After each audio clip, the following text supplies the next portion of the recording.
Welcome to the Plant-Based Podcast. In case you didn't know already, plants are amazing. You can Eat them, wear them, drink them, nourish your skin with them, grow them, love them, and be inspired by them. So why not join us on the Plant-Based Podcast as we speak to the movers, shakers, and growers in this amazing plant world. This episode of the Plant-Based Podcast is brought to you by our friends at Natural Grower. Launched in 2019, their award-winning liquid fertiliser and soil conditioner is made entirely from maize. Visit naturalgrower.co.uk to nurture your soil and boost your plants and veg. Enter PBP15 for a 15% discount as a PBP subscriber. So today we are with Merryn Chilcott from BAM Clothing, and Merryn is the garment guru of BAM, actually the sustainability manager, aren't you? And just so you can kind of maybe picture where we are, because we always like to let our listeners know where we are and what we're doing. We are by King's Cross Station in London, but we're actually at Coal Drops Yard. Is that right? Yeah. Coal Drops Yard, yeah. We are. We're desperately trying to find a kind of soundproof huddle. So Yeah. we're between some artichokes and some scented geraniums. And there was also a conference pear behind us as well. There is. So there's lots of plants around. The table's soaking wet because it's been raining. The sky is grey, and if it starts to pour down with rain, I'm going to complain that my hair has gone frizzy. But have you got your bamboo undies on? I've got my I've actually got a bamboo t-shirt Yeah. with me, just so we Cool. can discuss it, because, you know, well, that's going to come up later, isn't Excellent. it? But Well, anyway, I love it. So. yeah, we do love it. So thank you for meeting us, coming on the podcast and sitting outside. Thank you for having me. On a wet Very exciting. autumnal day. But anyway, we can get over that, can't we? So, Merryn, just to introduce yourself, tell us about yourself and, you know, your role in BAM. So thanks for having me, by the way. thank Very you. exciting to be here. I've been listening to your podcast over the past couple of weeks. Very exciting. I've been trying to get houseplant tips off it because Oh, you're like the one I'm coming probably up. like a million other people, a new houseplant owner Yeah. jumping on the bandwagon and not really knowing how to look after We them love properly. you for it, though. So yeah, thanks for having me. But yeah, so I'm from BAM. BAM is a clothing company making clothing out of bamboo, as you know, and we're sort of on a mission to basically create clothing for active people and try and become their favourite sustainable clothing brand, basically. Trying to create clothing for activities like yoga, climbing, just adventure, basically. That's nice.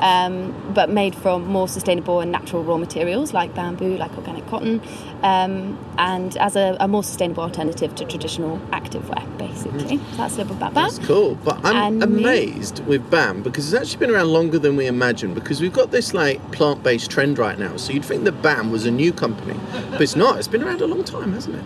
Yeah, so our founder, David Gordon, started the company in 2006, and basically started that he's actually an amazing guy, really inspirational. Was a championship pole vaulter, has done loads of expeditions around the world. He's a really interesting guy, and he cares a lot about the planet, and he wanted to start a business that wanted to show that business could be successful by doing business in the right way and without exploiting people and the planet. And so he started it a really long time ago and found bamboo and loved that it was a really sustainable crop. Hold on, and- I'm really sorry, but I have this picture of him like pole vaulting with bamboo. Like Yes. a massive That ties in well. bamboo. Like I can kind of see that happening. Yeah, we use images of him pole vaulting all the time. It's great. Like, you know, he did it at an age that you wouldn't normally Right. become pole vaulting champion as well. That's So mad. it's really inspiring, and Cool. and yeah, he just basically wanted to show that business could be done with purpose and could be done in a better way.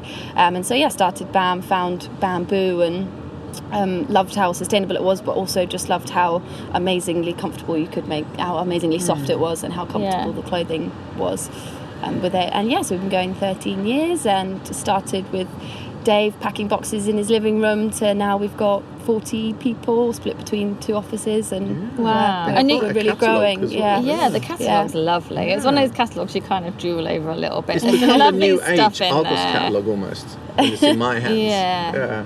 Oh gosh, yeah, I remember those days of getting the Argos catalogue, being really excited looking through. Good, that's what we want. Yeah, the clothing alternative. Yeah. So I can't, like, I've got some BAM clothing, which is fabulous, and I was saying earlier on that the knickers are just so comfortable. They really are lovely, and the socks, everything. Anyway, I can't imagine how you get clothes from a piece of bamboo. Like, how does that happen? Like, what's the process? So bamboo, almost all bamboo clothing that you see on the market will be made from bamboo viscose, which is a regenerated cellulose fibre. So you have your natural fibres made from plant-based or animal-based materials, so like cotton and wool and things like that. So you've got your natural fibres, and then you've got your synthetic fibres at the other end of the spectrum, made of petroleum, fossil fuels, non-renewable sources, and then in the middle you've got your regenerated cellulose fibres. Some people call them man-made cellulose fibres, and those are fibres which are made out of natural materials like wood or like bamboo,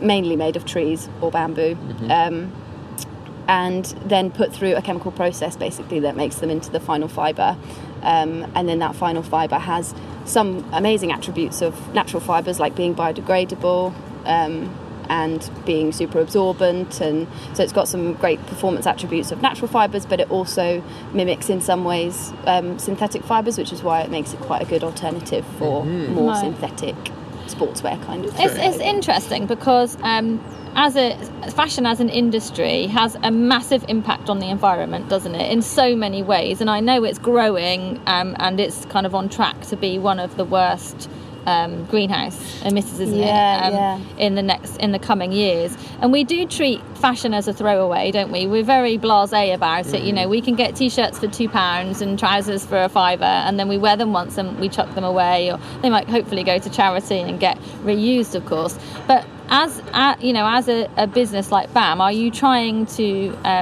work towards changing that? Yeah, definitely. I think, the fact that we have this preference for using these much more sustainable raw materials like bamboo and like organic cotton. I mean, bamboo as a raw material, if you look at it compared to cotton, so land use, as you were talking about, land use is set to increase for fibre production. The land use required for fibre production set to increase by 35% over the next 10 years, which is going to be something like 115 million hectares, which is land that could be used for reforestation or for food production for our growing population.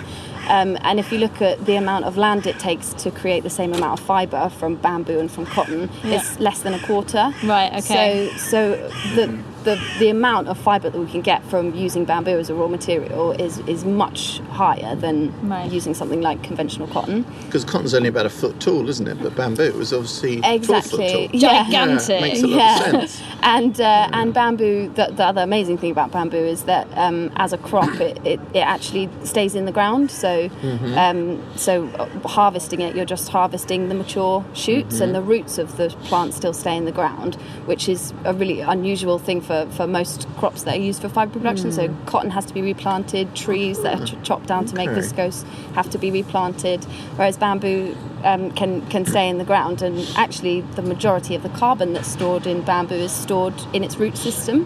So because that root system stays in the ground, the carbon is stored in that plant for much, much longer. So if you've got a tree and you're chopping that down to make viscose or to make furniture or whatever else you can use bamboo instead for, all that carbon's gone, and then you've got to replant that tree, and soil erosion starts to happen, and that damages the so much sense, local actually, environment. It really does. So as a crop, it's really incredible. And you say you're only using the shoot, or?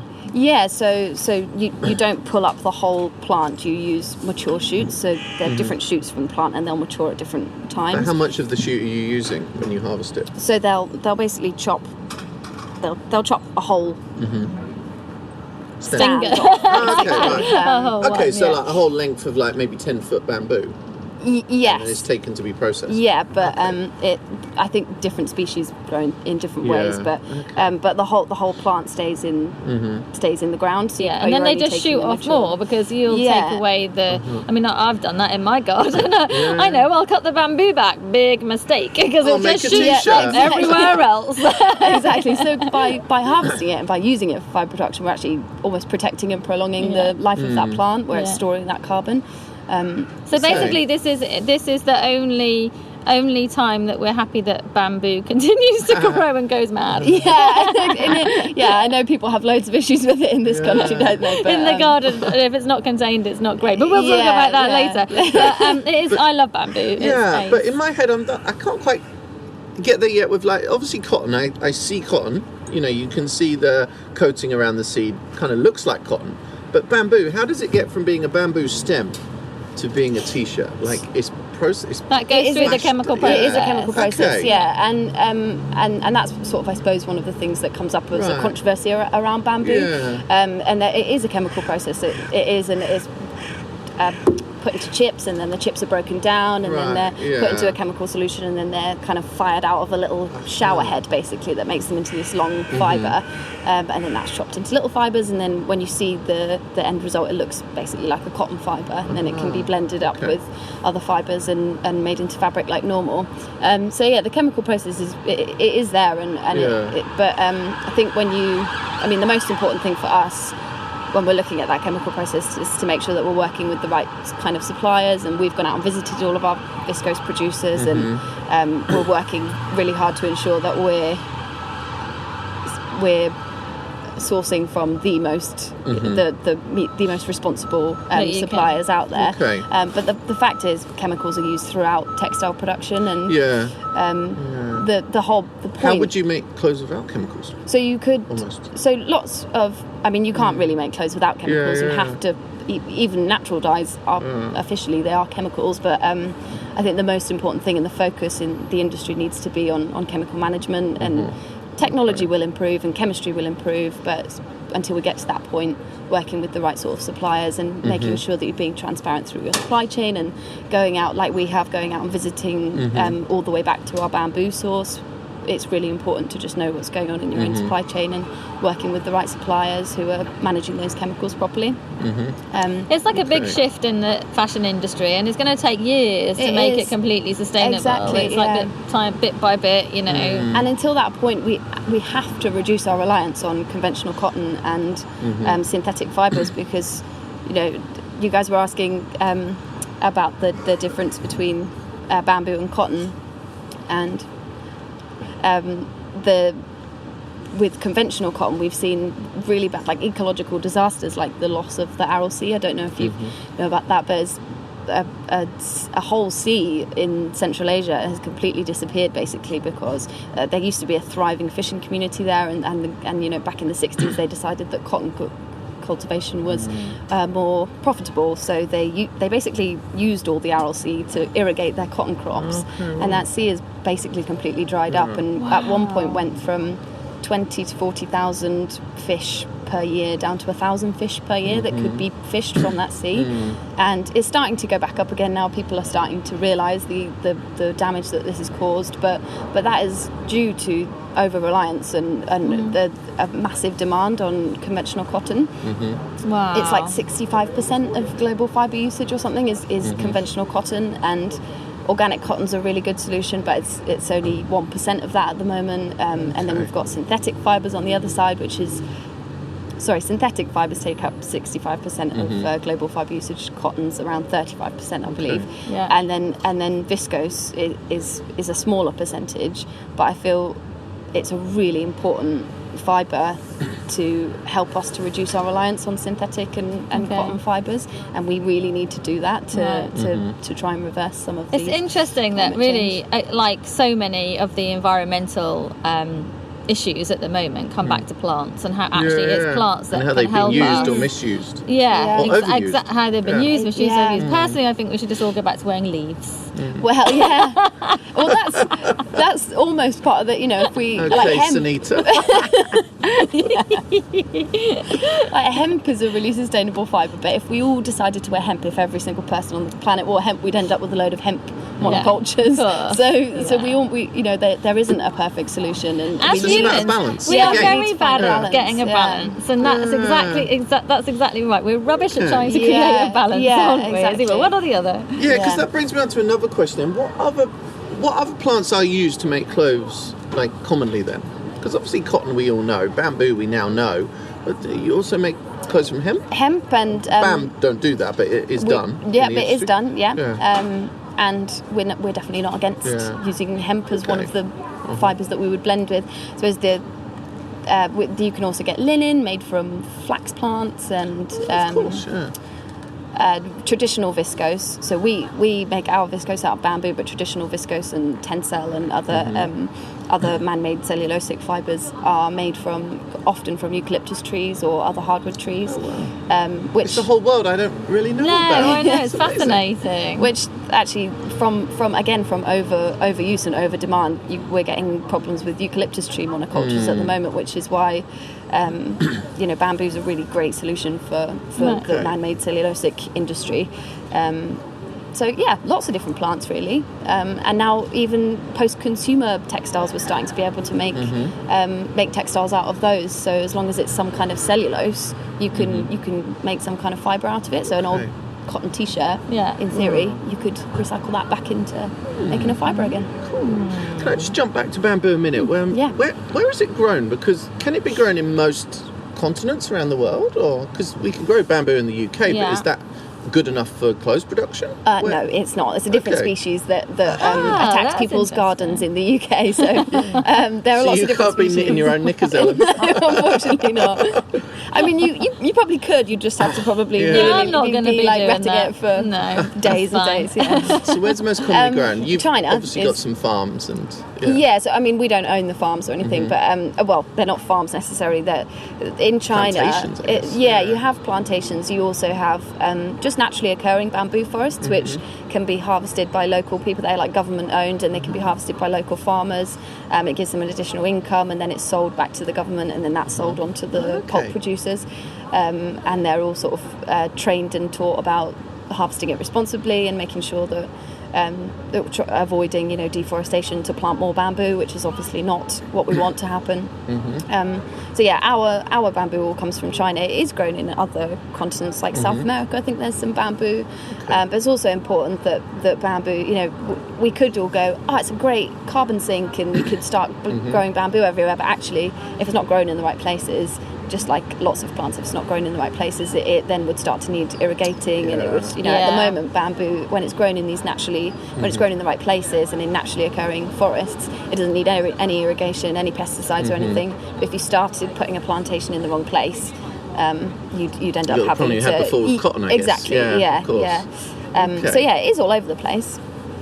Excellent. Oh, it's really interesting to learn about this whole world. I Because I've been know. wearing the clothes for so long, but Yeah. I wasn't sure why. I knew that it was good and sustainable. I knew it felt comfortable, but I wasn't sure of quite what the good reason behind it. Yeah, really. you're So, right. yeah. I've been really guilty, I think, in years gone by of doing the kind of throwaway fashion, and I've become a little bit more aware of what I'm buying, how long I'm using it for, what I'm doing to recycle it, even where I'm purchasing it from. Hence, having some BAM clothing, and so it's like a massive topic. I'm like genuinely fascinated. I'm kind of just sitting here taking it all in. But at the end of the day, it all comes back to plants, and that's what I love about it. You know, all the answers are in plants somehow. So in part 2, we're going to have a chat about the benefits that bamboo clothing gives us, and probably going to talk a little bit about having bamboo at home as well in the garden. This episode of the Plant-Based Podcast is brought to you by our friends at Natural Grower. Visit naturalgrower.co.uk to nurture your soil and boost your plants and veg. Okay, we're on to part 2 with Merryn from BAM Clothing, who are the guys that make bamboo t-shirts, bamboo trousers, clothes made from bamboo, which is fascinating. So now we're going to look at what that can do to help you at home as a listener. So could you tell us the benefits? What are the main USPs of wearing bamboo? I would say the top one is how soft it is. It's super soft and comfortable, and the fibre that you can make from bamboo is super soft and comfortable. It's made from this sustainable raw material, and it's also it keeps you feeling comfortable because the way that the fibre works is it's very absorbent, so it absorbs moisture away from your skin, which is a kind of attribute of more natural fibres. They absorb moisture, and synthetic fibres don't absorb moisture, which is why sometimes they can feel a bit sticky and sweaty against your skin. If you've got like a polyester top on, it can feel a bit ugh. Whereas the bamboo clothing absorbs it away from your skin and kind of holds the moisture within the fibre, and the way that it does that also stops air getting to the odour creating bacteria that's in that water, and so that's why it doesn't get smelly quickly, basically. Okay. Hence why you can wear your pants 2 days in a row. Exactly. But would cotton not have that attribute necessarily then? Cotton does have some of those attributes, but it's stronger in a bamboo viscose fibre because of the way that it absorbs more moisture. That's kind of the trick of it really is the way that it absorbs moisture away from your skin. And it's more cosy, like it's you said, it's more comfortable. It is. The socks are so lovely. Like, I do love my socks. Yeah. And they're just super soft and warm, and, but not too warm. You know, exactly. I don't know. I genuinely, it's not saying it breathable because of and this podcast.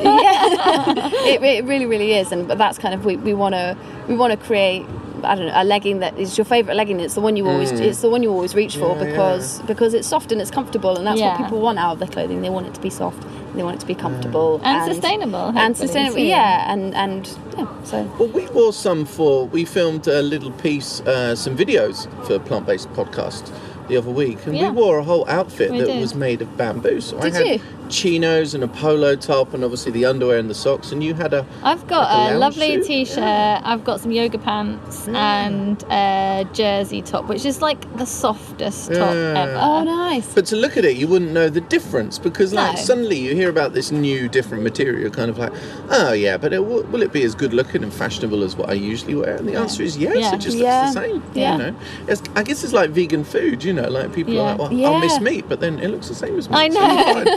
So fine. What are you eating? The same as you, just not the meat and dairy. But it's really good stuff. But talking about kind of that throwaway fashion, a lot of the reason why that's the case is because you can get clothes so cheap. And obviously the cost is different, isn't it? If you are purchasing anything that's particularly sustainable. So with BAM, how does the cost compare to other clothes? A BAM t-shirt is going to cost you more than a plain conventional cotton t-shirt, and that it's going to last you a lot longer. It's going to last you longer. You do pay at the moment a little bit more for organic cotton, and more sustainable fibres potentially do cost a little bit more at the moment, but we are very committed to trying to make it still affordable, and we're very much focused on a middle sort of price point, and we don't want to make it unaffordable for people, because we want the sustainable clothing industry to grow. We don't want people to buy it from us. We want people to buy it from all sustainable clothing companies. And the more that we can get people to buy it, the cheaper it will become, and the more. I completely get it. And also, but as a consumer, you have to consider the fact that yes, the outlay is a few quid more, but that's going to last you for longer. You are making a commitment to the environment when you're doing it, and I think a lot of the reason why we have this huge throwaway fashion thing is because of the whole kind of celebrity thing. All the magazines, all the social media, you're trying to keep up with things and like changing all of the time, and do you know what I mean? But and also fashion's changed. That's it. But that's exactly what I mean. But it's like t-shirt. Supply and demand, isn't it? So we keep buying, so the price comes down, you keep buying, and you're only doing it because you think that's what you should do, perhaps. But actually, and so then it's become this kind of throwaway industry. So it's a consumer thing as well. Yeah, It's like we have to almost change our culture in a way to And if you've recognise. paid more for something, you care about it more. You want to repair it and take care of it if you really love that garment. I think, we've got away from that a bit about buying something that you really love and keeping it forever. And don't get me wrong, I'm completely guilty of it. You know, me too.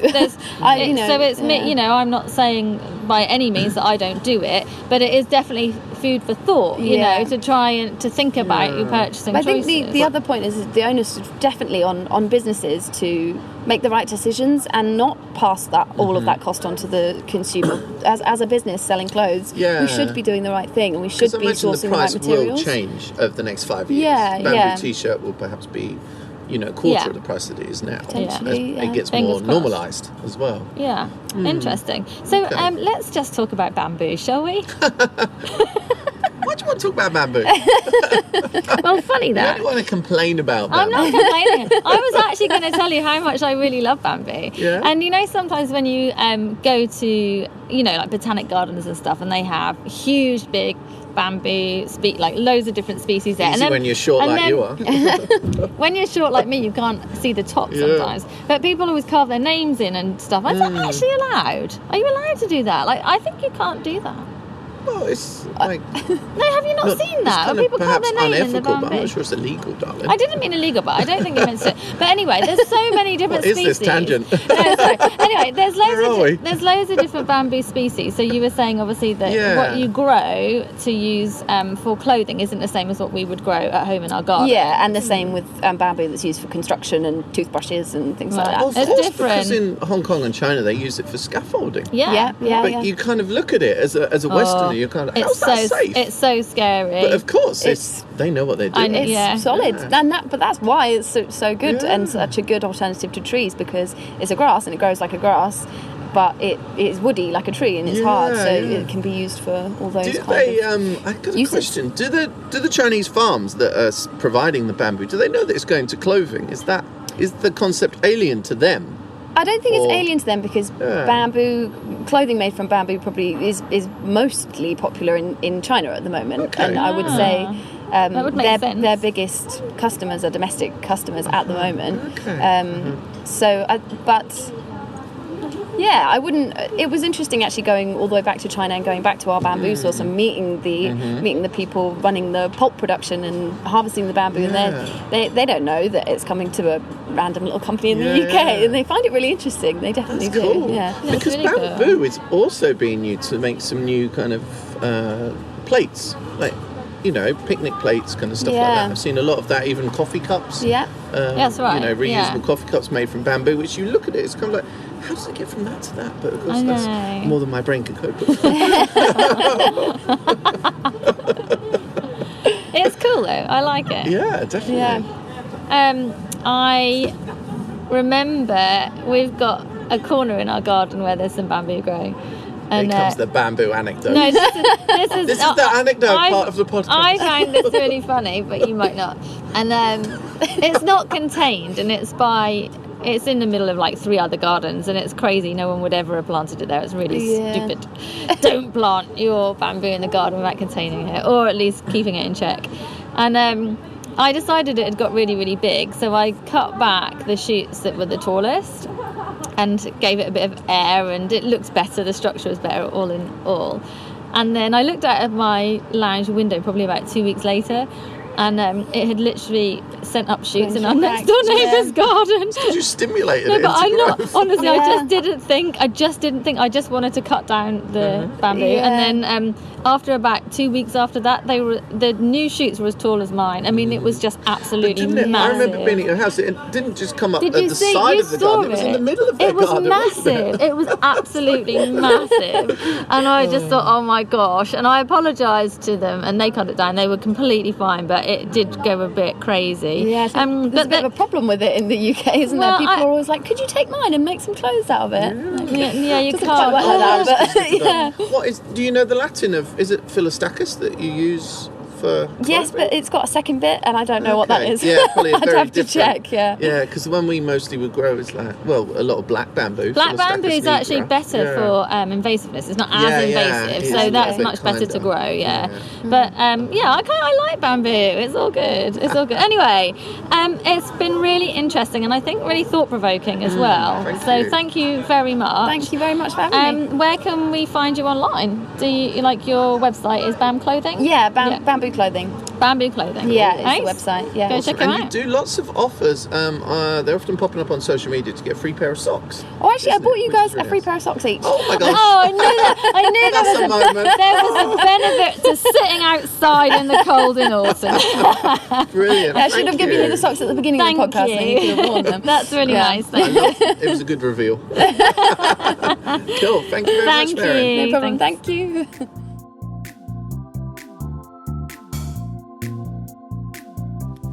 So how exciting is it while you fiddle around with your trousers for us to be coming out of lockdown a little bit now? Yeah, great. Really. Have you already been to see gardens? Where have you been? I went to Helming Hall in Suffolk on, Nice. I think it was like the first day after the kind of like, I don't know what stage it was, like when they then said you could open this or that or something. And it was really well done. It was like all obviously spaced, hand hygiene here and there and all that. Yeah, so. Have you been to any of the RHS gardens? Yeah, I went to Wisley, when was it? I don't know, about 10 days ago. Right. And that was obviously timed entry, like when you're in there, kind of like you pretty much got to manage yourself, but kind of like, at the end of the day, we're all grown-ups and, Exactly. you know. And you have to just appreciate the situation and have respect for people, Oh, don't definitely. you? And I be went careful. to Kew as well at some point, so, I yeah. have a whole list. I cannot wait. Haha, what's some cool Norwich ones, or Norfolk ones? There's quite a few, and actually I was looking on the NGS website, the National Garden Scheme website, and they've got quite a few open gardens as well. I never get this name right. Ravenham. Ravishing Ravenham. That's meant to be really beautiful. But this year, like more than ever, I suppose, and I don't know why, but I feel really inclined to go and see people's personal gardens. So you know, with NGS, it's like people opening up their own personal space, beautiful gardens. I feel like more inclined to do that. I wonder if it's because of having less contact with people for so many months. I don't know, or showing people your support, or... Yeah. But actually, I think those type of gardens will be the ones that are most cared for. Yeah. Because it's really weird. Yeah. When I went to Kew, obviously, I guess maybe they'd furloughed lots of staff, so there was less staff on site, blah, blah, blah. It's almost like there was a point in March where everything just stopped, whatever industry you were in, you know. And so there was like quite a lot of weeds there. Really. What's that? Weeds. And they're trying to like keep up with it. And also, I went to East Ruston Vicarage Garden. Yeah, that's an amazing lovely garden, but I could see they're then fighting with the weeds as well. Really? So it's obviously this kind of, you know, partial closure that things had. Like East meant Ruston that- is a lovely garden. Yeah, definitely. And that could probably get away with carrying a few weeds here and there, you know, because of the kind of wild effect. But Maybe Kew are trying to look cool, you know, having some weeds No. can be cool. I think they were just desperately trying to keep up. Of course, you know, we understand though. That's fine. But Oh, yeah, it was just completely. made me smile a bit. I'm definitely going to go to Hyde Hall because I really love Hyde Hall. Their dry yeah. garden there is amazing. Really cool vistas. And actually, I think Hyde Hall was probably the last garden I visited before going away before lockdown. So it'd be really nice. Like it was quite I think late it's quite on. underrated, to be fair. It's a fabulous garden. Like their grasses in autumn, it's completely Yeah, stunning. they're fine. So I'd definitely like to go back and see that. What's this? I want to go to this Blickling. Blickling That's Hall. in Norwich, isn't it? Yeah, I mean it's a big. Someone's going to tell me this is wrong, but like a Tudor mansion or something. Yeah. I don't know. It's like a big old mansion house, and then it's in some grounds with some gardens and stuff. But there's another one, not Blickling. There's another one on your way to Aylsham. Oh my gosh, I can't remember. Feltham. Feltham? No. Anyway, it'll cut Felbrick. That's really cool. Oh, plant delivery. The postman saw me gesticulate at you and he thought I was waving at him. Oh no. And now he's going to give me everyone's mail now. No, he's just going to be really friendly with you. That's good, it's bonding. Not Winghaven. Oh my goodness. The one by Peacehaven. We're Fairhaven. Fairhaven. Yeah. I'm still stuck in North Carolina. Winghaven. Fairhaven is a lovely water garden, and actually around like this time of year, the gardens will look really beautiful. So that's I drove past it. Probably when I was on the way back from your mum's with this urgent delivery of greens. Oh, you'll have to take me there. Yeah, that's a really nice place, and you walk kind of all through a kind of wooded area, and then you just enter this vast open space on the Broads. Like you literally just go, whoa, like all of a sudden it's there, it's fab. What, you fall in? No, but I might push you in. Oh, how wonderful. I went to Place for Plants, what's it called, East Bogot Place the other week, which is more of a spring garden to be honest, but it's nice when the hydrangeas start to come on as well. Lots of nice woodland hydrangeas. That sounds a bit like Fairhaven. Yeah? Yeah. Like From what? From what I said, what? Yeah, the woodland. That it's got plants. And you said it's like woodland, but that when the hydrangeas are right, they look nice. That's the same as Fairhaven. You're so cheeky. You're so cheeky. And they've been to a couple of places you've been jealous recently, actually. Oh, yeah. With sweet peas. Yeah. Yeah, so I did a photo shoot with some sweet peas at King's. Also visited Seedlinks where they breed and select. Did it smell amazing? It's alright. I guess your nose gets used to it, really. It's like the best fragrance ever. Yeah, it is. But you know, there's it was interesting because I talked to them a lot about sweet peas, and there's actually different layers, different kind of levels of fragrance, and slightly different scents across different types. Right, okay. Because you imagine all sweet peas smell the same, but some have got slightly different notes in, a bit more spicy, a bit more sweet. So that was quite nice to learn about as well. And didn't you give us a teaser on some new sweet peas as well? Yeah, there's really cool ones coming through. Like, obviously people's, the holy grail in sweet peas is yellow. So there's some nice kind of biscuity yellow colours coming through. But interestingly, kind of like almost the rejects from the breeding program end up lovely shades of turquoise and blue and all of those. So it's quite odd that while you're trying to breed a certain colour, it throws you in completely different directions. But the blue sweet peas are beautiful. Yeah, oh, definitely. They're like colour shifters. That's what they call them. Yeah, they change through all the different shades. Mary, my allotment neighbour, always gets a mention on the podcast. She has sweet pea Bristol, and it's a gorgeous shade of blue. It's absolutely beautiful. She says that I can pick some, so I'm definitely going to. Oh, how wonderful! You and Mary. Me and Mary. I think Mary hates me. She was judging my weeding. Honestly, my remit was only to weed the greens. You've done a beautiful job. Oh, you've done a beautiful job. She's far too passive aggressive. Hey, no, she's not. So you have been to kind of like look at these sweet peas, and we've been talking about looking at breeding, and I have never ever entered that world before, but.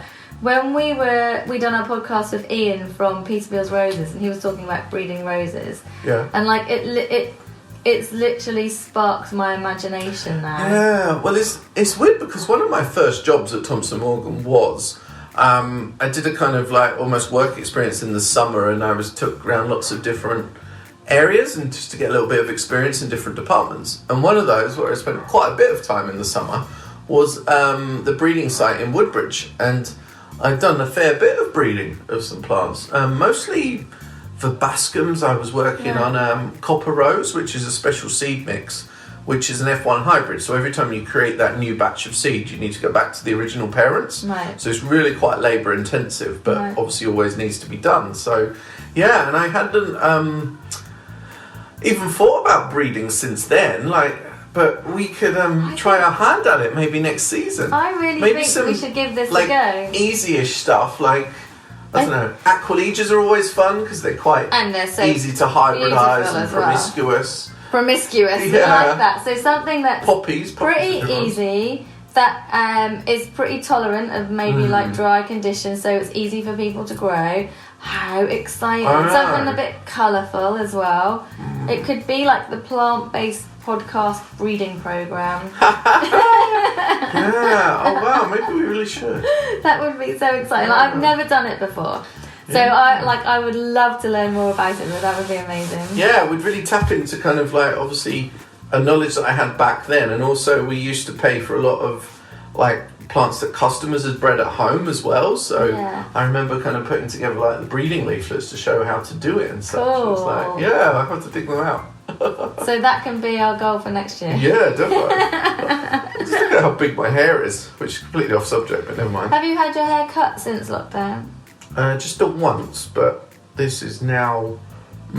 A friend helped me out, but when a friend is cutting your hair, it's not the same as going to a barber. No, So, I trimmed my yeah. husband's hair and he trimmed mine as well. He done a Yeah. really good job of mine, I might add. But after I trimmed his, he didn't really keep it long much longer. He went and got it all cut really short. Oh, because he didn't like it or what? Don't know, I didn't ask. I didn't need to know if he didn't Yeah. like it. Well, I mean, if they were open at that point, then you Yeah. might as well get it sort of. They sorted. opened a week Yeah. before in America than they did here. No, Okay, 2 yeah. weeks actually, I think. Yeah, because I don't have. It's Tuesday my appointment, and that was quite a long wait, really. But Right, yeah. yeah. Yeah, it's 2 weeks. Oh. Very good. Check us out. Very good. Check us out. We're going to be the future breeders in the industry. Cool.com.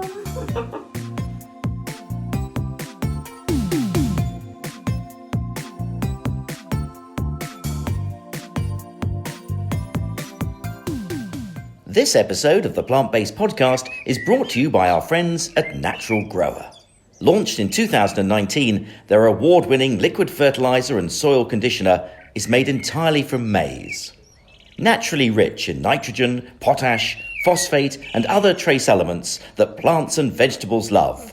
It is approved by the Soil Association, Vegan Society and Organic Farmers and Growers. Visit naturalgrower.co.uk to nurture your soil and boost your plants and veg. Enter PBP15 for a 15% discount as a PBP subscriber. Thanks for listening. You should now be at least 25% more obsessed by plants. Please follow us on social media. You'll find us by typing in the Plant Based Podcast. We also have a fabulous website. Go to theplantbasedpodcast.net. So tell your friends, leave a review. Why not write a letter to your local MP? Please spread the word about the Plant Based Podcast. Oh yes, see you next time, plant friends.